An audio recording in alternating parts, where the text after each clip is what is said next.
Au nom du Père, du Fils et du Saint-Esprit, ainsi soit-il. Tous ces temps-ci, bon, j'en suis à parler un petit peu de révolution,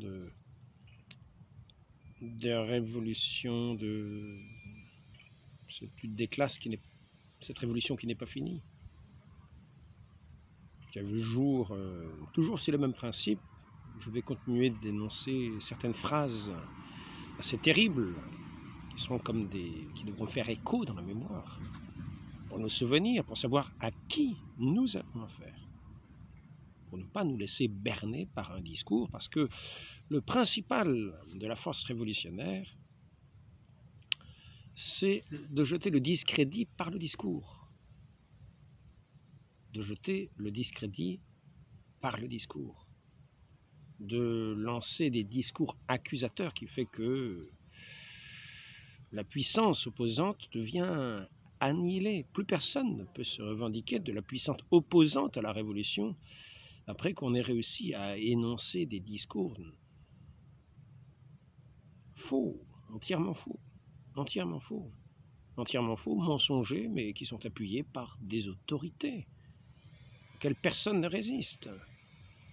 Parce que ceux qui dirigent sont dans ce mouvement révolutionnaire. Et ce mouvement révolutionnaire n'est pas sans lien avec la finance. Il n'est pas d'un côté le communisme pur et de l'autre le vilain capitalisme. Souvent, le capitalisme finance le communisme, qui lui permet d'abattre. C'est la force agissante qui permet d'abattre l'opposition. Aujourd'hui, la force agissante va se trouver non plus dans le prolétariat, mais dans cette nouvelle classe qu'on va considérer comme une classe simplement, qui va être dans le même sens que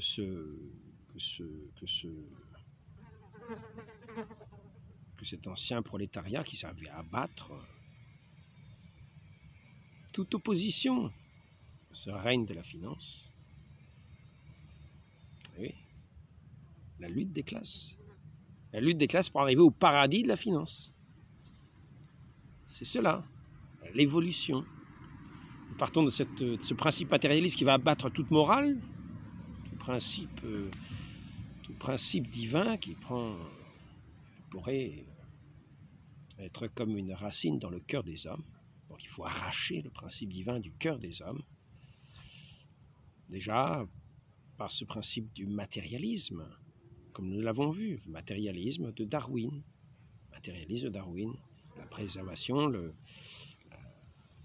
l'origine des espèces, jusqu'à la lutte, certaines luttes des races pour leur survie, le développement. Comme est le titre de Darwin, je ne l'ai plus sous les yeux, le titre de son livre, dans toute sa longueur, on ne retient souvent que de l'origine des espèces. Nous avons vu que le principe scientifique n'y est pas, mais par contre, on a abattu, en venant à ce principe matérialiste, on a abattu tout ce qui était de l'autorité divine, de l'autorité de l'Église, de l'autorité de... C'est toujours ce même principe. Par la parole, on va abattre tout principe d'opposition.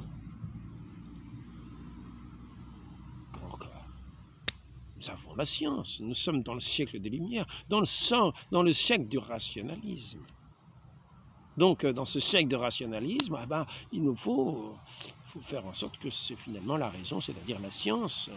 Nous allons nous appuyer sur le fondement scientifique, démontrer, bien, pour abattre ce qui n'est pas véritable. Car il est véritable simplement ce qui est démontrable scientifiquement.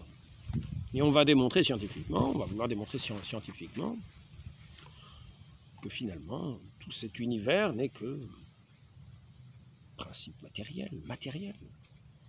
Tout cet univers n'est régi que par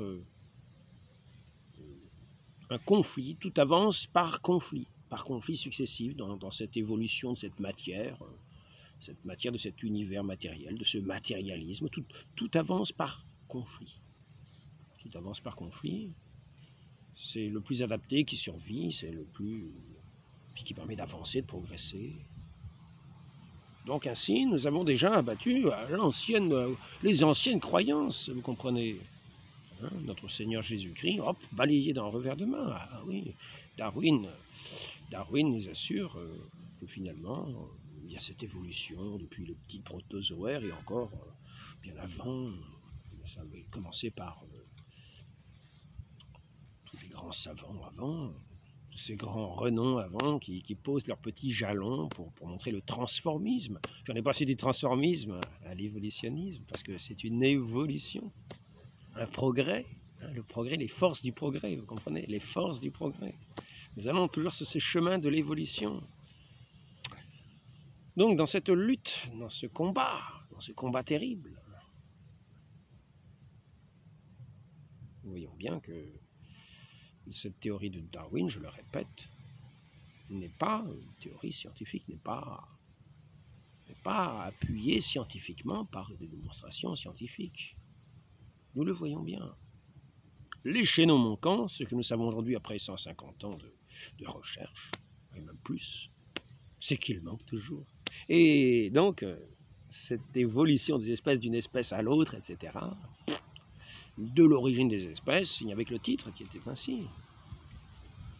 Nous avons eu par cela le nazisme, hein, la race supérieure, donc les expériences que nous menions, qui étaient menées par ces grands savants, ces sociétés eugéniques, hein, ces sociétés de savants, l'eugénisme, qui continuaient dans les camps de concentration, hein, faire des expériences et envoyer ça aux grands savants allemands, et qui ont servi ensuite aux grands savants américains et anglais, etc., pour faire leurs expériences eugéniques.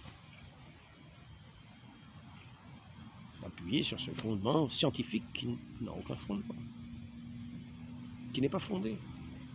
Moins fondé que ce que nous voyons à Lourdes.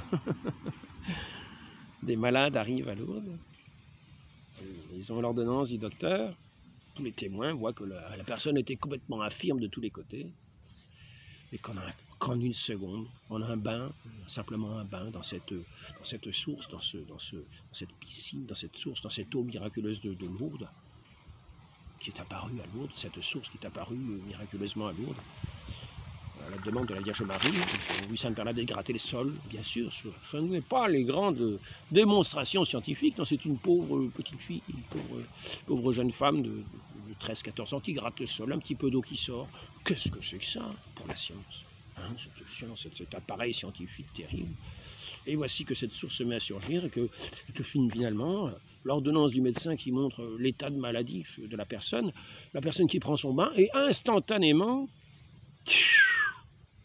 toutes ces infirmités disparaissent d'un seul coup. Bureau de constatation devant des dizaines de médecins, athées, protestants, catholiques, tout ce qu'on veut. Eh bien, on constate la guérison. Quoi de plus scientifique? Là, c'est démontré. La personne s'en trouve bien. Des conversions intérieures. La personne qui était dans un état pitoyable s'en retrouve renouvelée. Voyons bien la différence. Nous ne sommes pas du tout dans cette théorie morbide, mortelle, cette lutte des classes infernale qui va pour assassiner les populations, qui passe son temps à vouloir assassiner les populations les plus faibles, de façon à faire évoluer la race vers le haut. Parce qu'il y a une évolution des sociétés, des classes. Après le capitalisme, c'est le socialisme.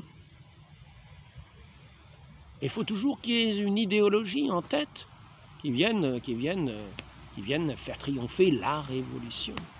C'est-à-dire la révolution, c'est-à-dire l'abattement de l'ancienne société, de l'ancien monde, de l'ancienne classe, pour faire surgir cette nouvelle classe, ce monde nouveau, cet homme nouveau, cet homme augmenté que nous allons voir aujourd'hui. Nous avons toujours les mêmes théoriciens, toujours les mêmes révolutionnaires, toujours ceux qui rejettent ces choses simples de la création, de la vie. Et donc ils sont à l'œuvre. Alors maintenant une petite citation pour montrer toute l'horreur de leur manigance, toute l'horreur de leur sans honte. Petite phrase de notre ennemi terrible, Lénine. Que dit-il? Grâce à la famine, la croyance en Dieu devait se briser. Effectivement, Dieu agit dans sa providence. Si donc les peuples meurent de faim dans des famines épouvantables, bien sûr, ça va en mettre un coup à la foi des croyants. Comprenons-le bien. Et voici donc l'œuvre révolutionnaire de notre grand Lénine. D'abord, expropriation des paysans, 1918. C'est une famine organisée. La police politique, la Tchéka, de ces humanistes, de ces grands humanistes qui se sont débarrassés, bien sûr, de l'épouvantable dictature du tsar. Parce qu'il fallait d'abord montrer que le tsar, c'était quelqu'un d'abominable. Et oui, il fallait discréditer les autocrates. Le pouvoir absolu, bien sûr. Comme en France, on avait abattu le roi, le pouvoir absolu, l'ancien régime. Et nous avons pu nettoyer la France de ce sang impur de 2 millions de personnes, grâce à la Révolution et l'Empire. C'est magnifique. Et répandre ainsi les idées révolutionnaires à travers toute l'Europe. Quel beau projet! Et il y a eu des oreilles pour écouter ce beau projet. En Russie, il n'était pas forcément russe. Lénine, je ne crois pas qu'il n'était russe. Et donc, en tout cas, il s'est trouvé en accointance avec de grands banquiers. Et donc, une des phrases de Lénine se gênait pas pour expliquer ouvertement que la faim a de nombreux aspects positifs. La faim des famines organisées. Alors, expropriation, c'est d'abord l'expropriation. Avec la Tchéka, la police politique, toutes les forces disponibles pour martyriser les gens. Parce que toutes les oppositions, ce sont des mauvais, c'est l'ancien régime, c'est ce monde ancien, c'est ces capitalistes, c'est ces propriétaires, c'est ces sales personnes, c'est ceux qui sont encore enracinés avec ces idées du tsar, ils croient encore au tsar. Il faut abattre ce monde-là, ce monde abominable de tous ces paysans, de tous ces gueux, toute cette paysannerie pauvre. Ah oui, parce que les paysans étaient pauvres, ils étaient très pauvres en Russie, les paysans. Parce que le climat était très rude. Ils avaient juste de quoi manger. Ils cultivaient, ils avaient de quoi manger. Et s'ils avaient des réserves, ils avaient juste de quoi manger. Donc il n'y avait pas d'excès. Et là, qu'est-ce qu'on est venu faire? Avec la Tchéka, on est venu prendre son quota dans les fermes. Son quota de récolte. Et ceux qui résistaient, ils étaient torturés, ils étaient dans des conditions les pires, ligotés, mis dans des... traités le plus rudement, tués. Les villes opposantes étaient brûlées et détruites. Toute personne qui s'opposait au régime, au nouveau régime, ce régime de la révolution, de cet horizon magnifique. Nous sommes loin de Lourdes, nous sommes loin des apparitions de Lourdes, des guérisons de ces malades qui viennent et qui sont régénérés entièrement pour faire comme un homme nouveau dans la grâce véritable de Dieu, dans ce bonheur véritable. Là, nous ne sommes pas là. C'est l'homme nouveau en rasant l'ancien monde. Dans cette lutte des classes, dans cette tyrannie du prolétariat, de la dictature. Ça s'appelle la dictature, c'est reconnu. C'est reconnu, ça fait partie de la théorie. La dictature des prolétariats. Le pouvoir au peuple, mais sauf que le peuple, on l'assassine. Donc, toute personne s'opposant au régime doit être tuée. Cruauté sans fin. Qui est d'ailleurs, il y a certains écrits même de Gorky, alors que Gorky, j'ai regardé qui c'était aussi un ami de Lénine, mais il n'a pas vraiment osé dénoncer la révolution. Il en a vu des abominations, et c'est arrivé que quelquefois il en parle. Par exemple, le massacre à Tambov, il dit des personnes étaient clouées, pieds et mains, à des arbres, à un arbre, à 1 mètre de hauteur, pied gauche, main gauche, avec des clous de chemin de fer, ou je sais pas quoi, des trucs de ce genre. Éventrés, on voyait, est-il dit, sur les arbres cloués, montrés. Il y en avait qui étaient dépecés à Tambov. Et donc il y avait ça s'appelle les intestins. Je ne sais pas si c'est un intestin qui se déroulait au grand plaisir de ces nobles révolutionnaires. Là, voilà l'humanisme révolutionnaire. Nous voyons la différence. Prenons la simplicité de la foi, la vraie foi, ce Dieu qui ne va pas chercher les grandeurs, mais qui se révèle, fait surgir sa source. Demandant à cette humble jeune femme, la lourde Sainte Bernadette, de creuser le sol. Elle va creuser, elle creuse la terre, alors qu'il n'y a rien. Et voilà qu'un petit peu d'humidité au sol. Et ça m'a donné cette source de l'eau où être guéri tant de malheureux venus du monde entier. Venus du monde entier. Des milliers de guérisons. L'Église ne retient que quelques miracles, parce qu'elle veut vraiment qu'il n'y ait aucun doute sur rien du tout. Donc elle ne retient que quelques miracles. Mais des milliers de guérisons les plus extraordinaires.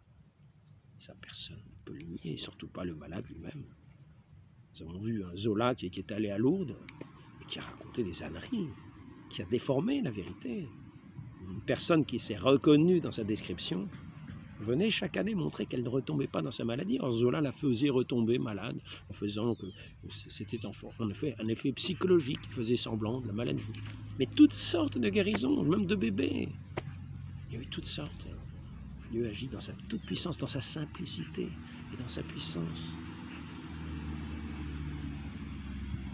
Et là, nous voyons ces horreurs. Donc la propriété privée éliminée, c'est-à-dire que c'est les Tchékas, cette police politique qui vient accaparer le grain de ces pauvres paysans, qui ont un petit bout de terre, qui cultivent leur petit bout de terre durement, qui vivent durement sur leur terre, et leur accaparer. Et puis non seulement cela, hein, tout pouvait être pris dans de nombreux endroits. Il fallait un quota, mais prendre ce qu'on avait pris n'était pas suffisant pour ce quota. Souvent, ça consistait à prendre toute la récolte des paysans. Donc, procédés les plus atroces, enfermés dans des hangars, au froid, fouets, attachés, nus, enfermés, etc.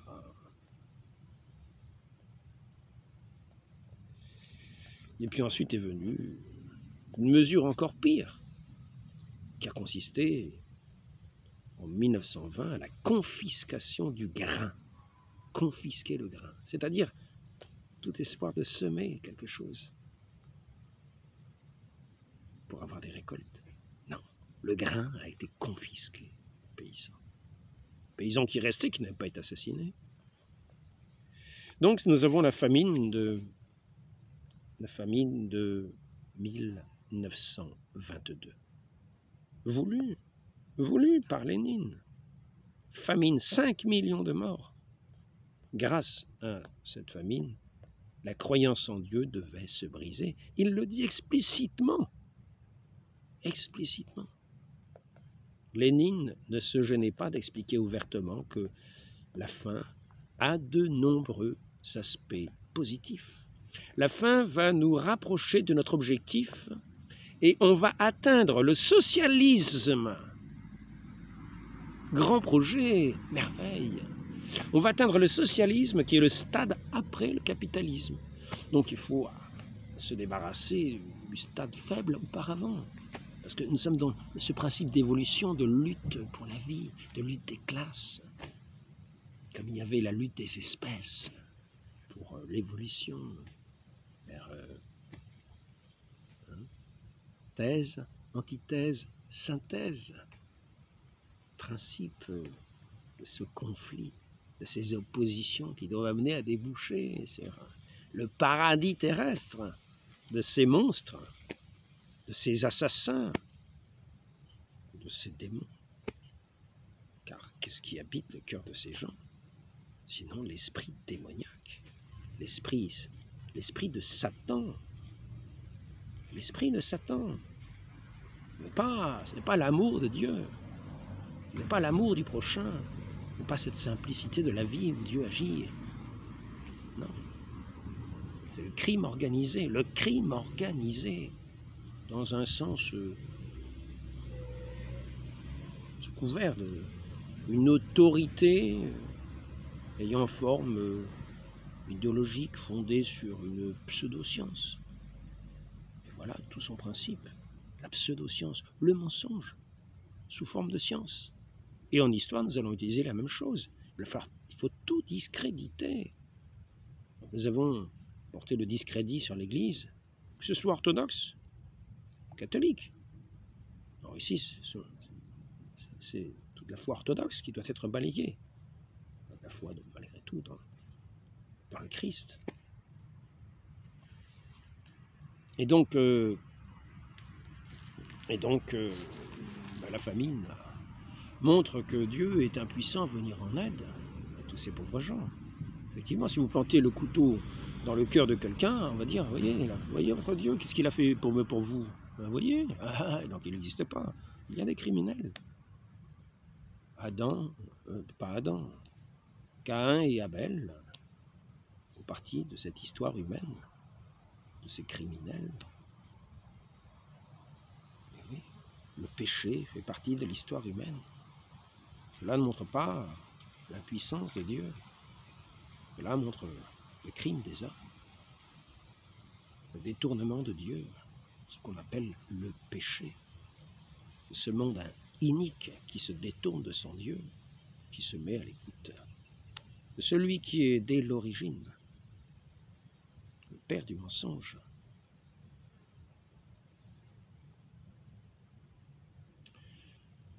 Donc retenons bien cette phrase.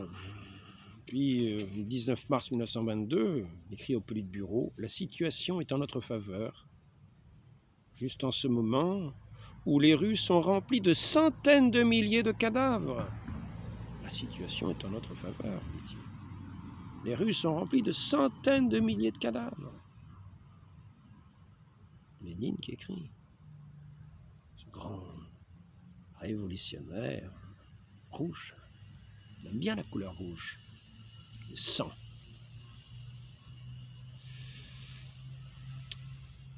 Donc, où les rues sont remplies de centaines de milliers de cadavres, nous pouvons mettre la main basse sur les biens de l'Église avec une énergie ardente, impitoyable, et par conséquent, nous devons le faire.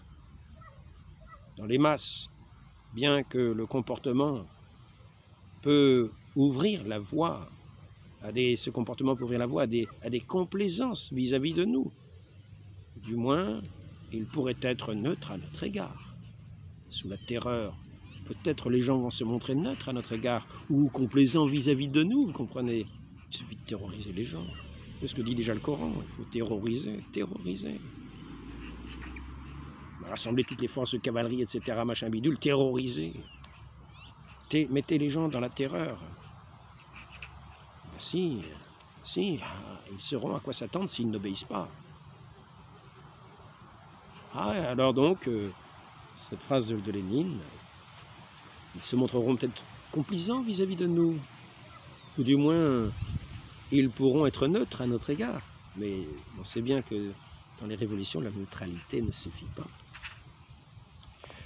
Donc, 5 millions de morts rien que dans cette famine. Mais ce n'est pas tout. Le cortège des horreurs n'est pas terminé. Donc, quand nous considérons cela, et tout ce que nous avons déjà vu dans l'histoire, la Légion française, n'oublions pas qu'il s'agissait... Là, on a vu aussi des gens dépecés. C'est Gorky qui parle de ça, alors qu'il était plutôt favorable à l'abolition, Gorky. Mais néanmoins, il a mis ça quand même dans des écrits. Il a témoigné de ça quand même. Je crois que c'est dépecé à partir des épaules.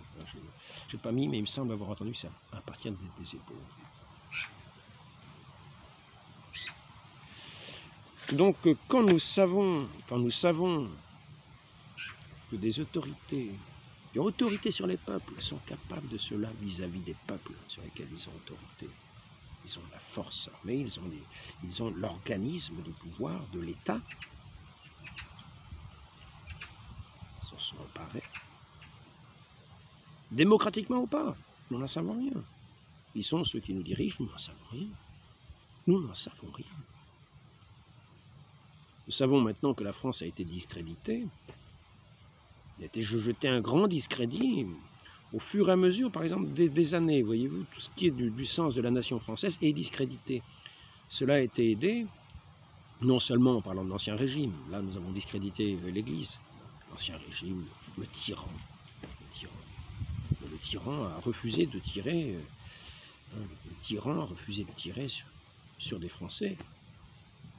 Aux Tuileries, il a dit aux gardes suisses, je refuse de verser le sang des Français, laissez les armes.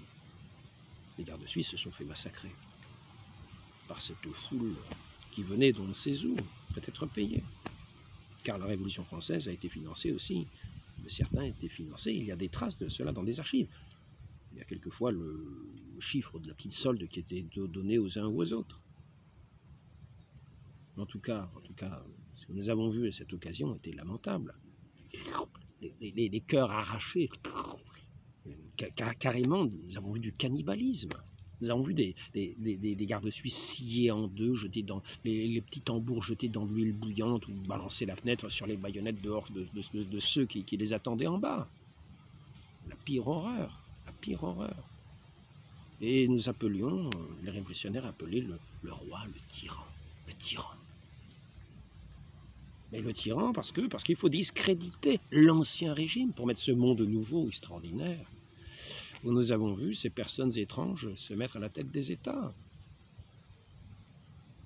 Il faut savoir que la fin de la royauté en France a été votée au Parlement, alors que le Parlement n'était même pas réuni. Des députés étaient encore en train de marcher de Lille jusqu'à Paris. Ils n'étaient même pas arrivés, ils ont appris en route. Ils ont appris en route qu'ils étaient déjà en République, que la royauté était terminée. Et il manquait comme ça les 2/3 des députés. Et nous avons vu bien d'autres choses, Des élections qui étaient faites quelquefois ce qui semblait être le cadre légal, mais ça ne convenait pas à certains qui avaient en fait déjà le pouvoir, qui faisaient leurs élections à part et qui venaient ensuite mettre ceux qui avaient été élus en prison. Voilà la révolution. Qui s'est mis à la tête de ces États? Alors après ça, bien sûr, la Révolution a été vaincue, plus ou moins. Nous avons vu l'Empire, puis la Restauration, mais ce n'était pas une vraie restauration. C'était une restauration qui gardait les traces révolutionnaires, qui a permis à la Révolution de toujours être plus ou moins là. Excusez-moi. Je vous ai fait peur. Je passe par là. Je me dis, vous avez eu peur? Non, une surprise. Une surprise. Ah, d'accord. Ok. C'est pas bonne soirée. Oui, merci.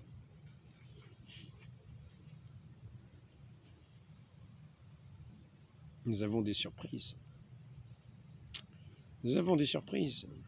Mais les pires sont très inattendues. Elles viennent de là où on ne les attend pas. Mais quelquefois, elles peuvent être fatales. C'est simplement le crime qui est à l'œuvre, le crime prémédité. Donc, ce que je veux dire, c'est que nous ne devons pas garder cette auréole, cette auréole à tout ce qui veut s'appuyer sur une science, sur un principe des Lumières,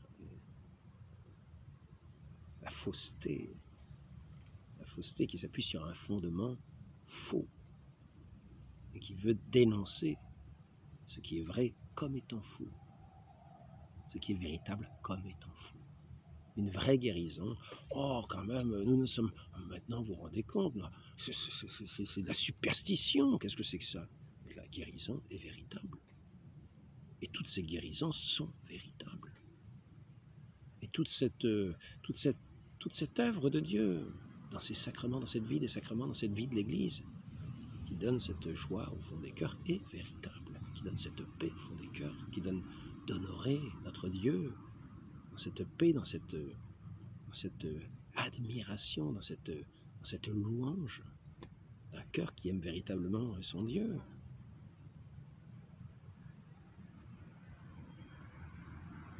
Là, nous avons quelque chose de véritable.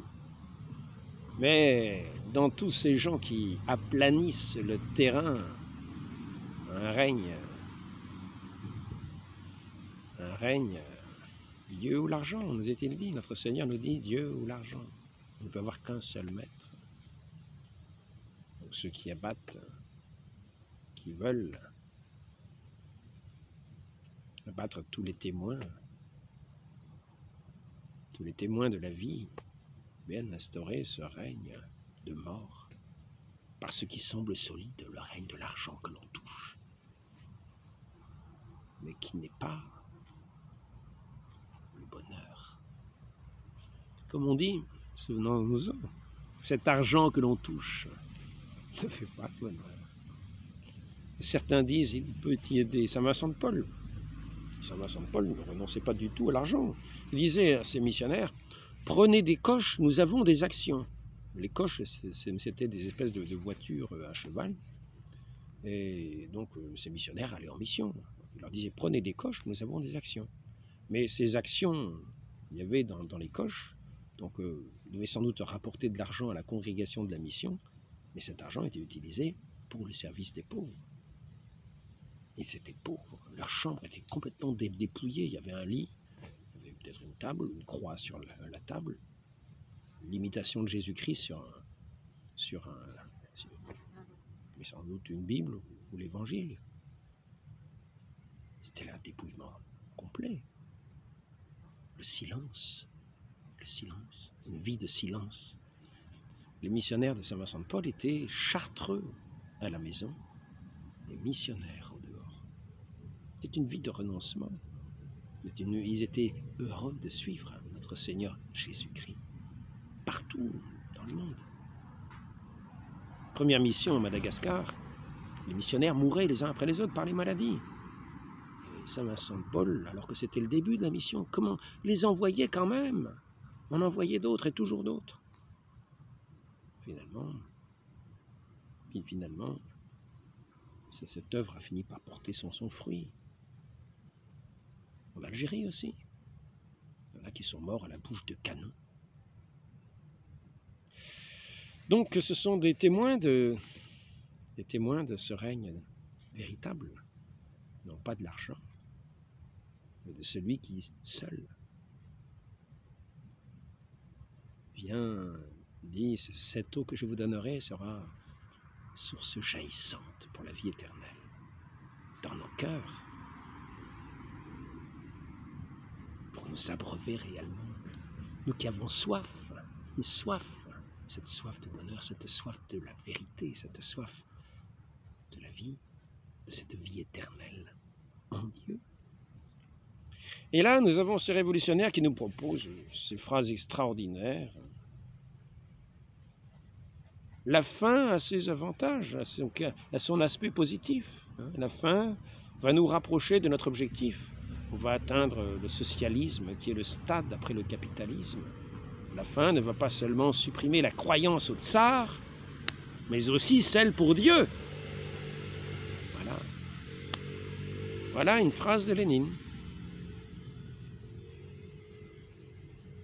Voilà la belle œuvre de ces grands hommes, mis sur des grands tableaux. Le corps de Lénine avait été conservé, je ne sais pas si c'était dans de la mire ou comment, ou avec un système de refroidissement, et les gens venaient se recueillir devant le corps de Lénine. C'était pas du tout la chasse de Saint Vincent de Paul, c'était pas du tout la chasse de Sainte Thérèse, c'était pas du tout la chasse de Catherine Labouré, de tous ces saints, c'était pas la chasse de Sainte Bernadette. Non, ce n'était pas les reliques de Saint Louis, non, c'était vraiment un assassin de première catégorie. Un monstre, qu'on avait enrobé d'une espèce d'auréole de mystification de l'histoire. Quand vous avez des phrases de ce genre, vous pouvez être sûr que ce ne sont pas des humanistes de première catégorie. Quand je dis humaniste, faisons attention même au mot. Humaniste, celui qui est véritablement humaniste, c'est notre Seigneur Jésus-Christ. Mais en dehors de cela, tous ceux qui veulent se revêtir du nom d'humaniste, peut-être d'autres desseins derrière, se mettent à eux-mêmes leur auréole, mais faisons très attention. Donc nous avons vu que ce discrédit était porté sur ce qui concerne ce régime autocratique du tsar. Quelle horreur, quelle horreur. Ah, la Russie était ce qu'elle était. Il y avait des églises, vous voyez. Il y avait des richesses. Il y avait aussi les paysans qui vivaient. Ils vivaient. Le tsar ne leur enlevait pas leurs moyens de subsistance. Le tsar ne leur enlevait pas le grain. Ce n'était pas un assassin. Non. Non. Par contre, il fallait faire attention à ces assassins qui se sont emparés du pouvoir. C'est pour ça qu'il y avait des autorités. Pour veiller à ce que ces gens-là ne s'emparent pas du pouvoir et n'assassinent pas le peuple tout entier. Donc, là j'ai découvert un historien qui s'appelle Berlière. Et là, il nous parle, parce que nous, il faut discréditer la France aussi. La France. Donc on a discrédité la France de l'Ancien Régime, ce tyran, ce roi qui était un tyran et qui ne tirait pas, qui ne voulait pas verser le sang des Français, qui préférait se faire emmener par la foule, quitter le lieu où il peut être en assurance, et donc être prisonnier, s'est rendu prisonnier. Voici le tyran. Quel a été son crime? C'était d'être roi, c'est-à-dire garant de la préservation de cette foi, garant de la sûreté de l'Église qui est sans armes. Donc le roi était garant de l'assurance de ce peuple sans armes, de l'Église. La Révolution a battu le garant, car la Révolution voulait abattre l'obstacle de l'Église. Elle a persécuté les prêtres, assassiné les religieuses et les religieux, comme l'avait fait déjà Luther par le passé.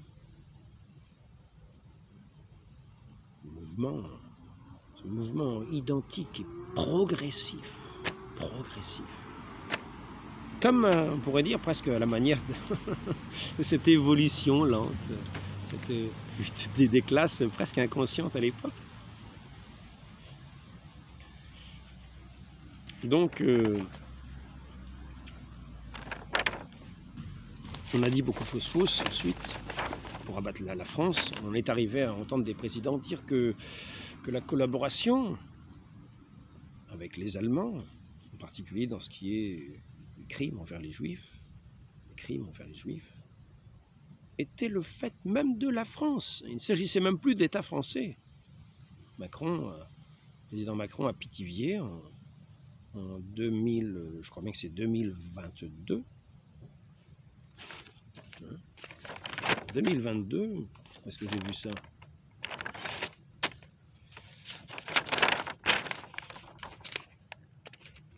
N'accuse pas l'État français, mais la France elle-même, dans son racisme anti-juif.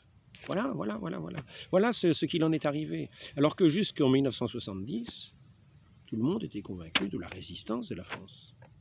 Peut-être d'une façon excessive, car il y avait, c'est vrai, des gens qui ont mal agi pendant ces temps sombres de l'occupation, qui n'ont été permises que par, comme le disent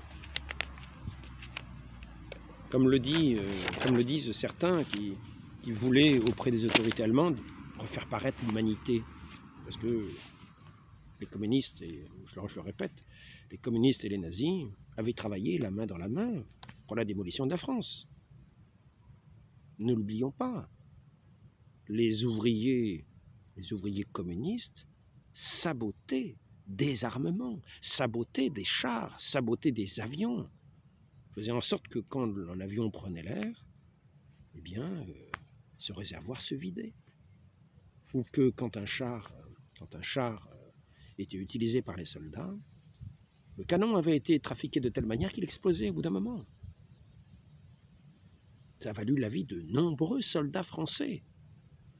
Et ces sabotages ont eu lieu en grande quantité. C'est ainsi que, quand les communistes ont voulu faire paraître l'humanité, et ils ont mis en valeur leur collaboration à la défaite française. par les Allemands.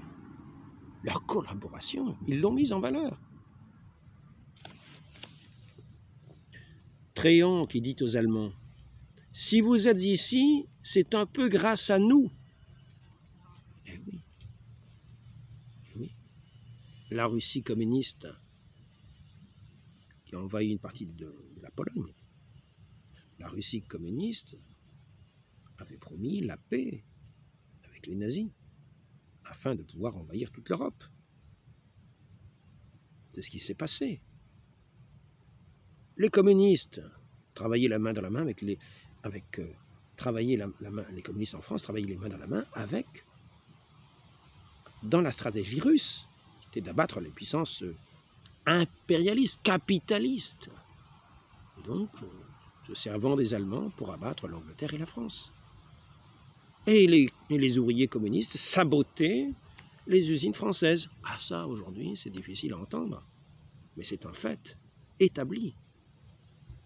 Je vous conseille d'écouter cet auteur, cet historien qui a passé des années dans les archives, à étudier les archives. Mais cela, motus et bouche cousue, parce qu'il faut discréditer la France, ou faire passer la France comme le démon nationaliste qui a combattu, qui a collaboré au régime nazi volontairement, qui a même donné volontairement l'idée de la solution finale aux Allemands, car c'est là qu'on en vient. C'est même pas les Allemands qui sont fautifs, ce sont les Français qui ont éclairé les Allemands sur finalement la solution finale. C'est à cela que l'on en vient. Dans cette nouvelle histoire, il s'agit de discréditer, de faire porter tout le poids, et bien sûr, c'est le principe scientifique, l'histoire scientifique qui n'a rien de fondement, qui n'a pas de fondement, mais qui discrédite, qui est très efficace, et qui a sa machine, sa propagande, et qui trouve toujours ses alliés, qui trouve toujours ses autorités, qui trouve toujours ses débouchés. Là, nous avons vu Monsieur Tréand, et puis les autres, j'en ai déjà parlé dans une vidéo, il y a une petite vidéo que j'ai dû faire, on y voit le drapeau nazi, le drapeau communiste, l'un à côté de l'autre, vous aurez qu'à voir, il y a le texte un petit peu, je ne dois pas reparler de ça, c'est en quelques minutes. Donc, si vous êtes ici, donc à Paris, parce qu'il va le voir à Paris, c'est l'ambassadeur qui le va voir, hein, l'ambassadeur allemand. Si vous êtes ici, c'est un peu grâce à nous. Alors, mettez notre journal en valeur, hein, permettez qu'on puisse le publier. Voilà. Donc après ça, les communistes sont arrêtés par Vichy, effectivement. Parce que les communistes avaient été condamnés déjà par le décret de loi Daladier. En 1939, le 23 septembre 1939, la France n'était pas encore envahie, elle a été envahie en mai 40, mai et juin 40. Mais dès le 23 septembre 1939, les communistes commencent à être arrêtés. Il y a un décret de loi Daladier pour collaboration. Le 23 septembre 1939, pour collaboration. Ce qui fait que Vichy, dans un premier temps, va continuer à arrêter des communistes pour collaboration. Vichy, dans le territoire qui n'est pas occupé par les Allemands. Et en utilisant le décret de loi Daladier du 23 septembre 1939. Ce qui fait qu'il sera marqué sur les petites fiches qui permettront d'arrêter les communistes, qui sont toujours en collaboration avec les Allemands. Jusque le 22 juin 1941. Vichy fait toujours arrêter, d'après le décret de loi Daladier, les communistes. Et c'est ainsi qu'un certain Guy Môquet sera arrêté.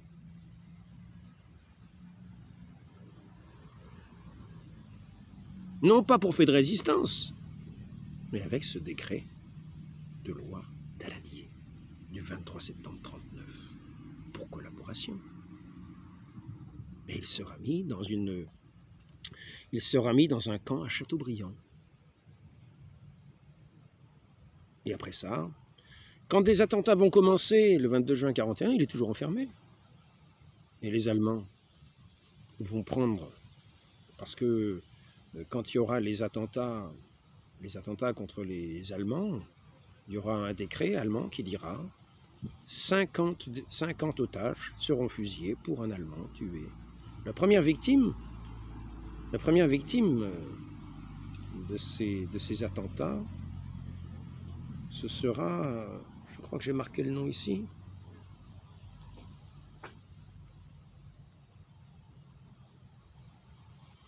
le feldcommandant, non, là c'est le feldcommandant de Nantes qui était francophile.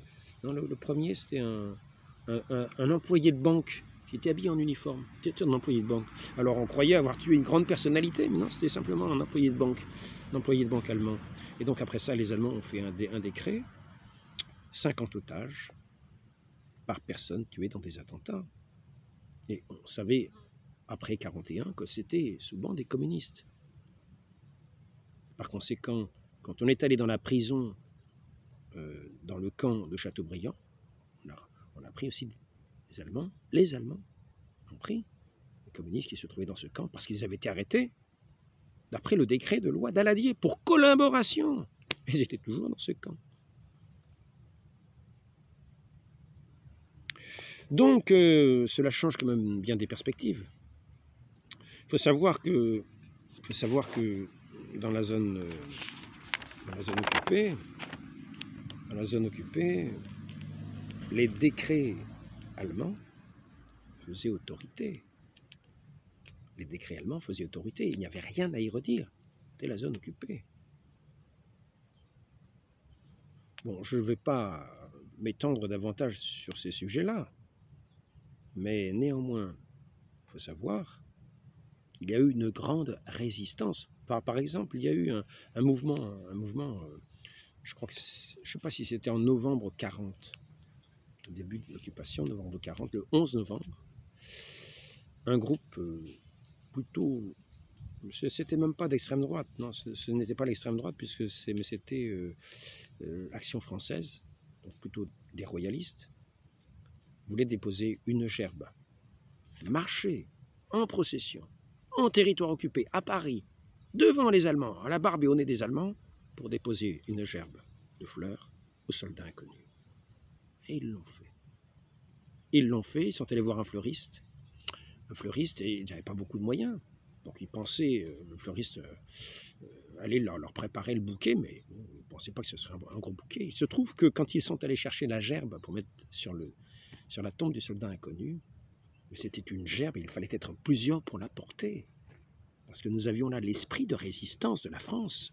Le fleuriste, non seulement a mis pour l'argent qui était donné par cette action française, mais il a donné beaucoup plus. Il a voulu participer lui-même à cette mémoire de ce soldat inconnu pour l'honneur de la France. Parce que les Français avaient cet honneur de la France au cœur. Et l'occupation était pour eux une honte, une infamie. Ainsi, il y a eu bien des mouvements de résistance qui sont aujourd'hui occultés de par un historien qui s'appelle Paxton et qui a sévi dans les années 70. Parce qu'il faut savoir qu'à cette époque-là, De Gaulle critiquait fortement l'intervention américaine au Vietnam et qu'il fallait sans doute mettre une contrepartie sur la France en la salissant dans son histoire en particulier, montrer que ce peuple de France avait coopéré volontairement et que c'était lui le principal coupable des déportations. Ce qui est entièrement faux, c'est démontré dans les archives. Comme nous le dit ce monsieur, je ne sais pas si c'est Jean-Marie Berlière, car c'est J.M. Berlière, B-E-R-L-I-E-R-E. Puis bien sûr, vous oubliez de l'histoire, mais qui est toujours vivant et qui continue d'écrire. Donc vous pouvez voir, il y a sans doute j'imagine qu'il y a sans doute des documents qui sont possibles, qui sont accessibles sur Internet. Avec ces monsieur, j'en ai vu un, c'est, comment ça s'appelle, TVL je crois, toutes les libertés là. Hein. Avec, on voit un entretien, on voit un entretien de Berlière très intéressant, j'ai pris beaucoup de notes, Je ne vais pas vous raconter tout, mais il montre comment, par exemple, suite à l'invasion de la Pologne par les Allemands, il y avait des forces qui étaient là exprès pour exterminer les Juifs, après l'avancée des armées allemandes. Et qu'ils ont ainsi tué par balle 1 500 000 Juifs en Pologne.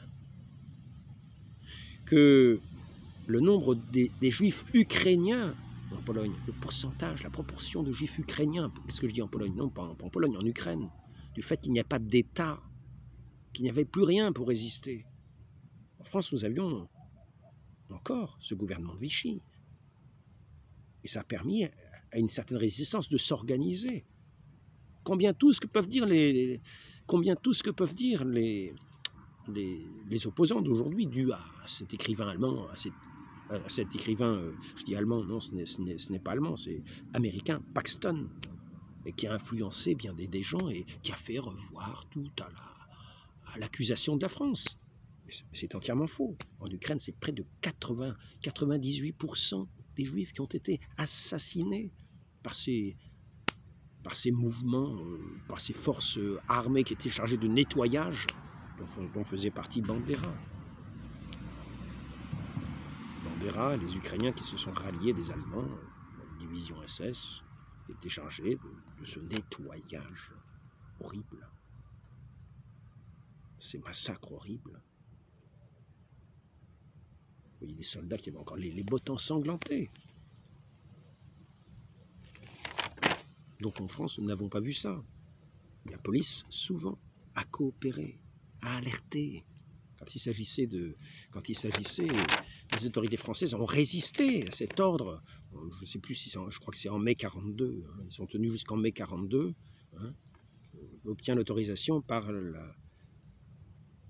de déporter des Juifs. À ce moment-là, les conditions est dites que il n'y aura pas de Français, en tout cas, pas de ceux qui sont Français, pas de Juifs français. Mais l'État a résisté longtemps, plusieurs mois. Il y avait quand même 1 500 000 prisonniers français en Allemagne. Il y avait tout un contexte, tout un moyen de faire pression. Donc les Français et l'État de Vichy ne l'a pas voulu, ni Laval même, y était opposé. Donc c'est ce que nous dit cet historien. C'est ce que nous dit cet historien. Mais aujourd'hui, il faut faire honte à la France. Il faut discréditer. On a discrédité le roi, on a discrédité le tsar, on a discrédité parce qu'il faut faire la fin de la France. La fin de ce nationalisme. Il faut ouvrir la route à ce mondialisme. À la tête de qui on ne sait pas qui est là. On ne sait pas qui dirigera. Nous savons qu'il y a bien des monstres pour diriger. Pour tuer les populations. Nous le savons. Nous en avons des démonstrations. Et des gens qui s'en vantent.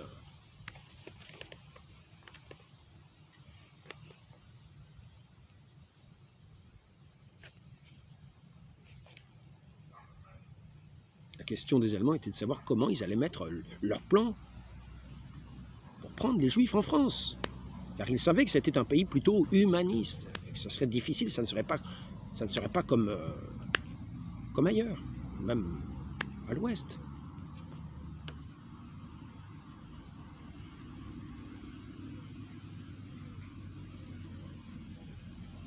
Et nous avons vu que les autorités, les policiers ont aussi travaillé à ce que soit diminué le nombre des personnes qui ont été finalement emmenées. Et d'ailleurs, on ne savait pas pourquoi ils seraient emmenés. Ainsi, par exemple, ont été prévenus à Nancy. À Nancy, il était question d'emmener plusieurs milliers de personnes.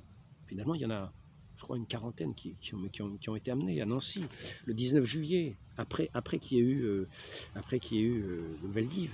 Le 19 juillet à Nancy, les policiers français vont prévenir les Juifs qui doivent être arrêtés. Certains policiers abritent les Juifs chez eux.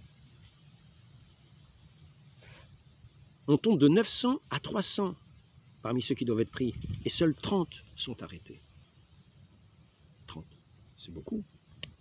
Mais par rapport à ce qui devait être pris et emmené, et pour ce qui est de Paris, le 16 juillet, bon nombre avaient été prévenus parmi les Juifs, par les policiers aussi. Et c'est pour cela que lorsqu'il a fallu,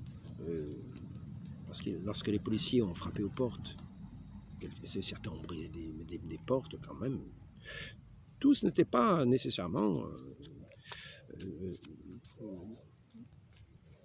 tout le monde n'était pas forcément, et il pouvait y avoir de la part de certains une coopération un peu plus avancée. Les portes ont été brisées, mais souvent ils n'ont trouvé que les femmes et les enfants. Que les femmes et les enfants, parce que les hommes avaient, parce que les familles ayant été averties, on croyait qu'on ne ramassait que les hommes. Les hommes étaient absents. Mais quand des femmes et des enfants ont été pris, on a vu les hommes qui sont revenus. Et après ça, par contre, il y a eu, par l'action, en tout cas de Français, nous avons vu que les enfants qui étaient français ont été relâchés. Et une bonne partie ont été relâchés. Nous parlons de 200 enfants ici. Donc, il ne s'agit pas de tomber dans des chiffres ou des choses. Mais c'est pour montrer que loin de tomber dans cette accusation de la France, il faut arriver à montrer. Parce que c'est ce qu'on trouve dans les archives. Que les autorités de Vichy ont résisté comme elles ont pu à cela. Contrairement à ce que bien disent, à ce qu'un bon nombre disent, comme si les Français avaient coopéré volontiers, que c'était eux qui avaient ouvert la voie aux Allemands, alors que rien ne leur était demandé, ils envoyaient eux-mêmes. Les archives disent le contraire. Maintenant, ce Paxton a fait des émules, et puis on est entré dans cette nouvelle façon de parler. Nous voyons Chirac qui... Pour éviter de faire une répétition, celle qui avait écrit son discours, alors que les Français partaient en vacances et que Jacques Chirac s'apprêtait à partir en vacances, et elle a évité de faire une répétition, le gouvernement de Vichy, 2 lignes ou 3 lignes après, elle dit la France. Voilà, la France a collaboré, ou la France est coupable, je ne sais pas quoi, un truc comme ça. Donc nous sommes entrés dans ces dénonciations qui ne respectent pas la réalité. Parce qu'il s'agit de salir, de façon à discréditer, de façon à jeter l'opprobre une nouvelle fois sur ces mouvements de résistance qu'il pourrait y avoir face à ce règne révolutionnaire. C'est cela qu'il faut retenir. On a voulu abattre aussi l'Église d'autres manières, en faisant une légende noire à l'Espagne, son action en Amérique latine, de la même manière tout à fait injustifiée, tout à fait fausse, De la même manière,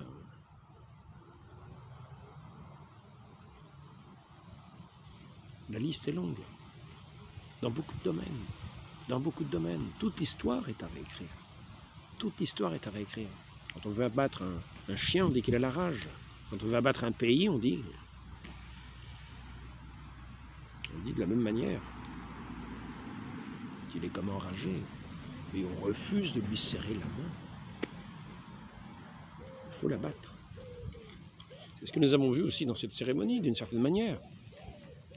Nous voyons à nouveau la tête de la reine Marie-Antoinette assassinée, qui a été assassinée par ces révolutionnaires,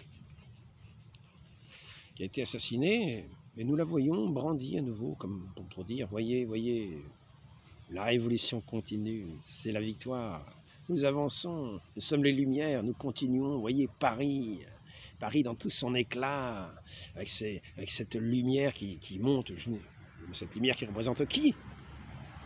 On va se le demander, qui est élevé, qui se dresse, qui s'élève, avec toute l'ingéniosité humaine. Nous sommes loin de ce petit lieu de Lourdes, si discret, si merveilleux. Là, on est plein la vue. Dans tout ça, un spectacle extraordinaire et blasphématoire. L'Église est piétinée. L'histoire de France est foulée aux pieds. Les rois et les reines sont honnis et bannis. C'est la révolution, le triomphe de la révolution qui continue et qui est émis sur les ondes du monde entier. Nous allons avoir des Jeux olympiques avec des exploits extraordinaires. Voyez les avantages de la révolution. Voyez Le chemin est ouvert vers le progrès. Plus loin, plus haut, plus fort. Hein? Eh oui, tous ces archaïsmes qui ont été dépassés, nous sommes toujours en avant sur ce chemin de l'avenir. Nous piétinons tous les peuples. Toutes ces choses extraordinaires se font piétinant le Christ. C'est le règne, véritablement, de Satan.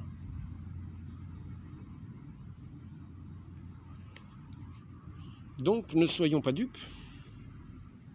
Creusons l'histoire, non pas à la source polluée de la République, mais creusons l'histoire. Cherchons les historiens qui sont cachés. Je vous en indique un là, car la chose est intéressante. Jean-Marie Berlière. Je ne sais pas si c'est Jean-Marie, c'est J.M. Berlière. B-E-R-L-I-E-R.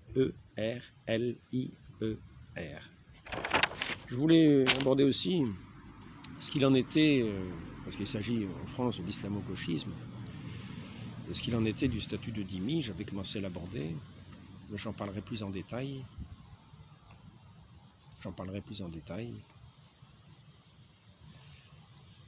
Arrêtez cet entretien-là aujourd'hui, je ne sais pas si ça a pu porter un éclairage. Discours de Pithiviers, Macron, le 16 juillet 2022, accuse la France sans même mentionner l'Allemagne. C'est-à-dire que l'Allemagne blanchit complètement, c'est la France qui est accusée. Il faut quand même le faire. Et ils l'ont fait. Si vous êtes là, c'est grâce à nous, disait-il aux Allemands, afin de pouvoir publier son journal L'Humanité. Bon, alors, je vais vous laisser là. Demandons la grâce de la très sainte Vierge Marie de demeurer fidèle, de ne pas laisser éteindre le feu sous la braise, entretenir la flamme, non pas la flamme, cette flamme d'apparat, mais ce vrai feu divin que notre Seigneur seul allume dans nos cœurs, pour nous faire aller plus loin, plus haut et plus fort. Il est le Tout-Puissant. Tenons bien en lui et nous irons jusqu'à la hauteur du paradis. Au nom du Père, ô Marie conçue sans péché, priez pour nous qui avons recours à vous. Ainsi soit-il, au nom du Père et du Fils et du Saint-Esprit, ainsi soit-il.